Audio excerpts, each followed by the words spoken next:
మెతుకుల కడుపు కొరకు ఇన్నాటలు వేటలు అవసరమా మనుజా మనుజా ఏ మారిక నిన్ను కబళిస్తుంది రమాయదారి పంజా కోరికొని తెచ్చుకో మాకు కర్మ దాన్ని విడిపించుకోలేదు జన్మ సత్కర్మభిశ్చ సత్ఫలితం దుష్కర్మ ఏవ దుష్ఫలం అత్యుత్కట పుణ్యపాపానాం సత్యం ఫలానుభవమిహం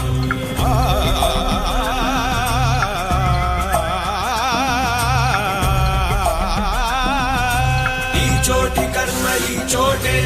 ఈనాటి కర్మ మరునాడే అనుభవించి తీరాలంటే ఈ సృష్టి నియమం ఇదే